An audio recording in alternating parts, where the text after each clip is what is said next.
Be me. 22. Sociology student with a focus on narratives of patriarchal resilience.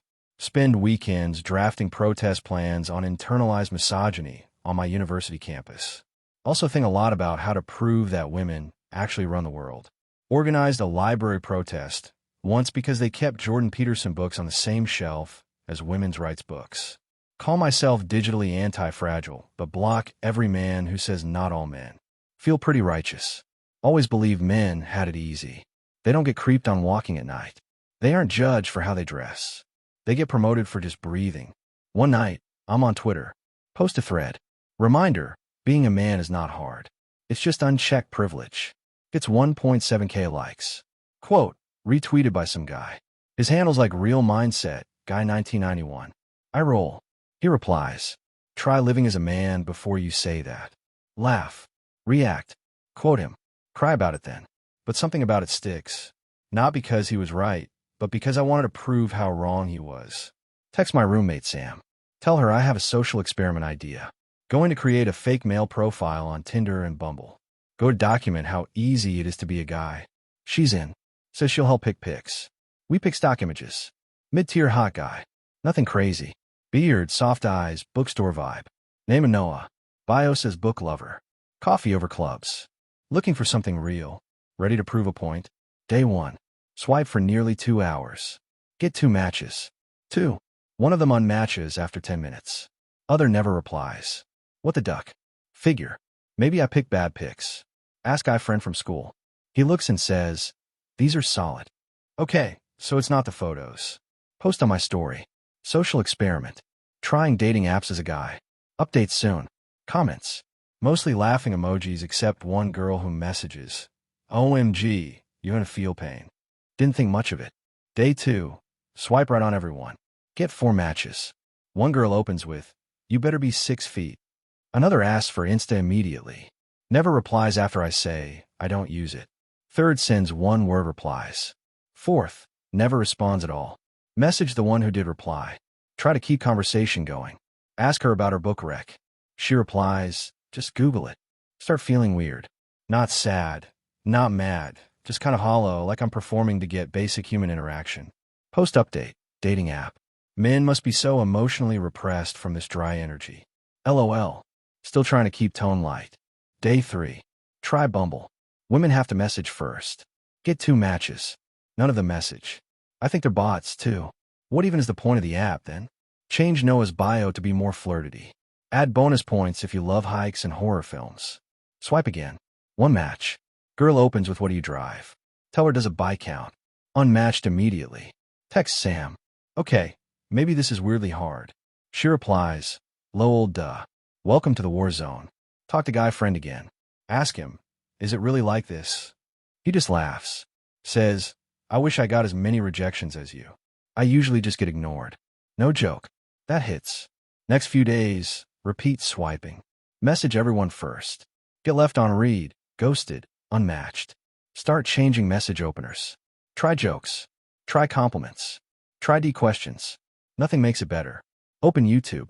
For some reason, get suggested videos on why men are single now. They're making it look like it's our fault, LOL. Start watching YouTube videos by dating coaches. See titles like Why Women Swipe, right on only 5% of men. Thought was in cell talk. Now watching them on 1.5x speed at midnight like it's gospel. Journal entry reads, maybe men don't hate women. They're just exhausted. Immediately cross it out. Day 6. Get 1 match who replies for more than 3 lines. Her name's Maya. Might sound familiar to some of you. Talking seems decent. She says, so what's your real height? Say 5 feet 10 inches in. She says, that's kind of mid-NGL. What the duck? This girl's bio literally said, be kind. Spend whole day quiet. Start overthinking. Like, what if the men I dismissed were just tired? Not emotionally unavailable, just worn down. Try not to spiral. But now, every story I remember feels different. The guy who gave me flowers after 2 dates. I told him he was love bombing. The TA who offered to carry my books. I tweeted mansplaining through actions. The guy who held the door open. I ignored him. Didn't even look up. Noah's inbox is an absolute graveyard. Realize it's not rejection. It's invisibility, and it stings. Sit at desk. Stare at own reflection. Feel like apologizing. Don't even know to who. Maybe all of them. Text Sam say, I think I'm done. This isn't funny anymore. She replies, honestly, I thought you'd last 2 days tops. Log out of Noah. Delete the apps. Silence feels heavy now. Reopen my thread on Twitter. Read the replies. Realize how smug I sounded. How loud I was when I didn't know. Go to comment. Type something. Delete it. Maybe I'll write something one day. Not now. Too busy holding what I just learned. And it's heavy. Next morning, still feel weird. Like I opened a door and saw something I wasn't supposed to. Scroll through group chat. Girls talking about their dates. He wore cargo shorts. LOL. Immediate ick. This brokey brought coupons to dinner. He said he liked his mom. Red flag. He probably has mommy issues. I used to laugh. Today just stare. Remember one guy on Noah profile messaged. You seem thoughtful. What brings you here? I didn't reply. Too generic, I thought. But now maybe he was trying.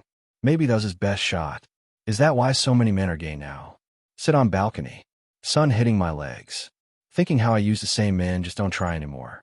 But what if they're trying, and we don't let them finish their sentence? Sip cold coffee. Realize I used to roll my eyes when guys talked about effort. Effort looked like roses. Money reservations. Never thought about the tiny texts, or typing out a good first message 10 times, then deleting it.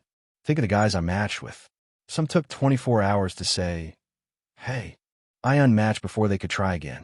Told myself they weren't confident, but maybe they were scared like I would be now if I had to try. Text X from freshman year. We ended things when I said he lacked ambition. He replied, I just wanted to enjoy life without proving it. Called him lazy, never spoke again. Message reads, hey, random, but I hope you're doing well. He replies, wow, unexpected, but thanks. I am hot hits floor. No accusations, no shade, just warmth. How? Go for a walk. Thinking of how I used to filter men. If they didn't have therapist here emotional intelligence by date 2, unmatched. If they liked Joe Rogan or didn't post BLM stuff, unmatched. If they complimented my looks first, unmatched. If they didn't, also unmatched. Realize, maybe we weren't looking for love. We were filtering out any man who acted like one. Open Instagram. See post from activist friend. Reminder, men know us better. Scroll past. Don't even like it. First time that's happened. Meet Sam later that night. She's like, so what's the debrief? I tell her, I don't think men are okay. She laughs. Duh. But I mean it. Tell her about Noah. About the ghosting, the dryness, the rejection without reason. How it's not just about ego, it's about erasure. Sam quiet for a second, then goes, but they still run everything. So I nod, but inside I think, if that's power, why does it feel so cold? Next day, see my male coworker Marcus. Used to think he was cringy, too nice. Always brought in snacks. Asked if people needed help with tasks. We made fun of him in DMs. Today I just say, hey, thanks for always being thoughtful. He pauses like I spoke in Morse code, then says, wow, thanks. His voice cracked a bit. Think of all the times I dismissed kindness, called it manipulative, coded every male action as suspect. Now wonder what they must think of us. Walk back to my desk, feel my face hot. Why did it take me 4 years to say thanks? Remember in sophomore year? He stayed late helping us on a group project. One of the girls joked, Marcus just wants attention. We all laughed. He didn't. I thought he was too sensitive. Now I know he was probably just done being a joke. How many other guys had I laughed at for being decent? How many did I push closer to silence? Must be some male brainwashing. Can't believe I'm thinking so hard about all this. Suddenly had a thought. Remember many guys talking about asking other dudes for advice on Reddit. Seems like a thing only insecure men would do. But okay. Log into Reddit. Go to r/askmen. Start reading old posts. One says, what's something women will never understand about being a man? Top reply. We don't get touched ever. Another says, we can go weeks without a compliment. No one asks us if we're okay unless we're dying. I scroll for an hour. Feel tears forming. Why didn't anyone tell me? Or did they? And I just muted them all. Start journaling. If I'm honest, I wasn't angry at men. I was angry they stopped trying for me. Pause. Delete it. Too raw. Sam texts me. We should write about this. Dating apps is a guy's social piece. Reply. Not ready yet. She goes, LOL. Don't go full trad-ife on me. Laugh, but only with my mouth, not eyes. Go back on Tinder. Scroll is me this time. Messages from dudes again. Some sweet, some weird, some thirsty. But now I read them different. Not all bad. Some awkward, some just trying. Some don't know how else to be seen. Start replying. Not because I'm interested, just to not be another silence. Small rebellion. Talk to one guy mid-tier. Bio says into jazz and cooking. Ask me my favorite poem. I say I don't have one. He says that's okay. Mine changes daily. Pause. That was kind of beautiful. We talk for 2 days. Not flirty, just human. Tells me about his dad passing, his dog growing old. I listen. Then he ghosts. Feel that sting. But now I get it. He gave more of himself than most ever will. Maybe he ran dry. Maybe he just couldn't do it again. Realize. We expect men to chase, but punish them when they arrive breathless. Walk to campus. See student group with signs. In male violence. Toxic masculinity hurts everyone. Used to chant with them. Today I just watch. Think. We don't even ask if men are okay before telling them they're dangerous. Go home. Sit in silence. Write and journal again. They weren't all bad people. Just mostly losers that can't meet our standards. So why should we settle? Still post pro-feminist stories. Still believe in equality. But now when someone says men have it easy, I don't nod. I just say you should try it sometime. And I mean it.